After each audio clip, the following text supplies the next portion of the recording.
इसमें हम लेकर आए हैं आपके लिए ग्राफिकल मेथड से इक्वेशंस ऑफ मोशंस को डिराइव करना, मतलब derive equation of motion graphically. तो इसमें जो हम लोग ग्राफ यूज करते हैं वो वाला ग्राफ यूज करते हैं जिसकी इनिशियल वेलोसिटी u है, मतलब 0 के बराबर नहीं है, कुछ ना कुछ इनिशियल वेलोसिटी होगा और t टाइम के बाद वो वेलोसिटी जो है वो क्या बन जाएगा, v बन जाएगा। जैसे ये ग्राफ, ये मैंने ग्राफ किया यहां से कि इसकी इनिशियल वेलोसिटी u है। एक्चुअली ये ग्राफ किसका है, वेलोसिटी टाइम ग्राफ है। और मैंने क्या देखा कि वेलोसिटी टाइम ग्राफ से इनिशियल वेलोसिटी u है और t टाइम के बाद यहाँ पे इस ग्राफ की जो वैल्यू हो गया वो आपके पास v हो गया। t टाइम के बाद ये टाइम क्या है आपके पास t, नेमिंग कर लेते हैं, ये o हो गया, a हो गया, b हो गया, c हो गया।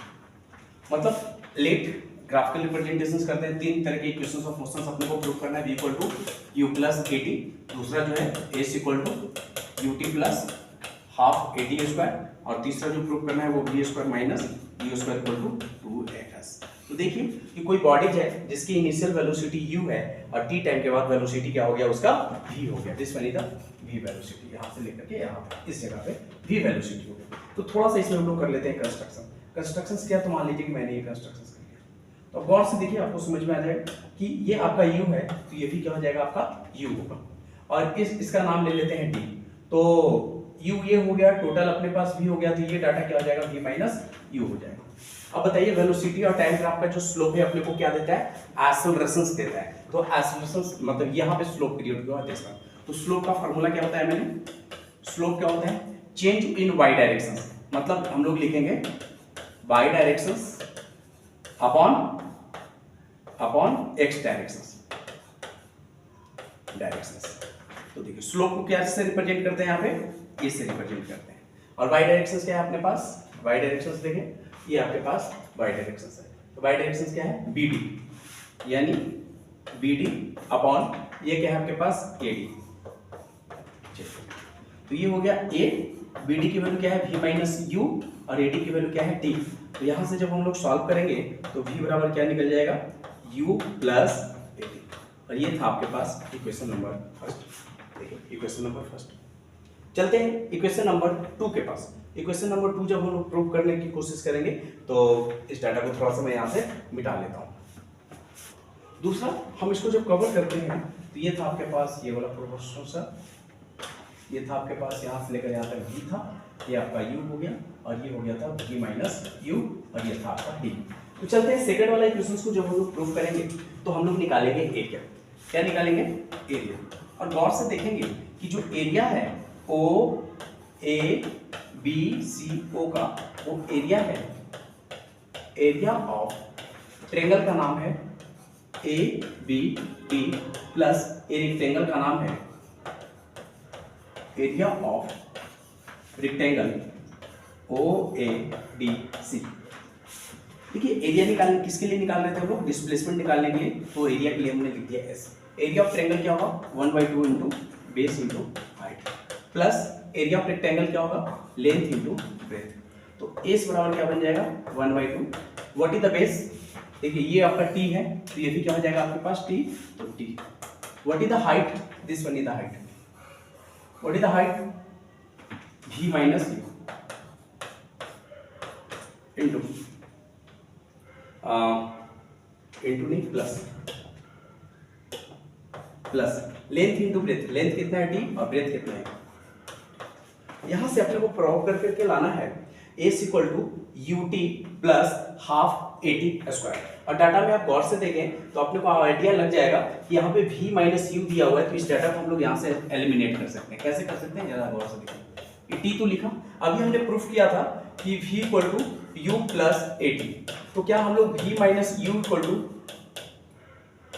ए टी नहीं लिख सकते क्या, इस v माइनस यू को ए टी लिख देंगे हम लोग। तो जो v माइनस यू है उसके जगह हम लोग लिख लेंगे ए टी प्लस का यू टी। सॉल्व करेंगे तो एस बराबर निकल जाएगा, इस डाटा को आगे लिख लो यूटी प्लस, और इसको सॉल्व करोगे तो ये बन जाएगा आपके पास half 80 square. This one is the equation number 2। This one is the equation number 2, S equal to U T plus half 80 square. Third वाला इक्वेशन प्रूव करेंगे V square minus Q square, यहाँ पे दिया हुआ है। देखिए ये वाला फॉर्मूला जब यूज करेंगे हम लोग, इसको जब प्रूव करेंगे तो अगेन हम लोग एरिया निकालेंगे, और एरिया निकालने में इस बार हम लोग रेक्टेंगल और ट्रायंगल का सहारा नहीं लेंगे, डायरेक्ट क्या निकाल देंगे, एरिया ऑफ ट्रेपेजियम, और ट्रेपेजियम का नाम क्या है OABC, जिसमें आप गौर से देखेंगे ये वाला साइड्स और ये वाला साइड एक दूसरे के पैरेलल है, और ये जो है एक परपेंडिकुलर जैसा बिहेव कर रहा है। तो एरिया को निकालने के लिए हम एस से रिप्रेजेंट करते हैं, और एरिया ऑफ ट्रेपेजियम क्या होता है 1/2 into sum of parallel side और इनटू हाइट। तो निकाला जाए एस, ये हो गया 1/2 sum of the parallel sides, यहां से लेकर के यहां तक ये जो साइड है v है और ये आपका u है, तो ये बन गया v प्लस u, और हाइट जो है आपका ये है, ये हो गया t। अब गौर से देखिए आपको ना थर्ड वाले इक्वेशंस में कहीं t नहीं है, तो हम क्या करेंगे कि t को यहाँ से एलिमिनेट करेंगे। t को कैसे एलिमिनेट करेंगे, इसके बारे में दिमाग लगाना पड़ेगा। क्या दिमाग लगाना पड़ेगा कि मेरे पास v equal to u plus a t है, तो यहाँ से हम t की वैल्यू निकाल लेंगे। तो t की वैल्यू क्या हो जाएगा, गौर से देखें v minus u upon A, this one is the value of t। इस इक्वेशन से मैंने इसको निकाल लिया।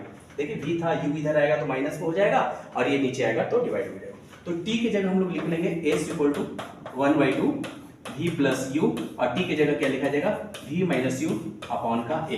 अब देखिए 2 भी नीचे है, a भी नीचे है, क्रॉस मल्टीप्लाई करेंगे s के साथ तो ये दोनों किधर चला जाएगा, ये बन जाएगा आपके पास 2as, और ये बन गया आपके पास v प्लस u, और बन गया v माइनस u, और यहां से बन जाएगा 2as a plus b, a minus b क्या होता है v square minus u square.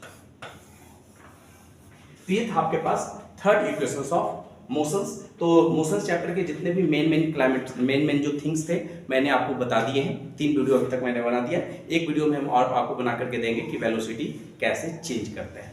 ठीक है, तब तक के लिए थैंक यू।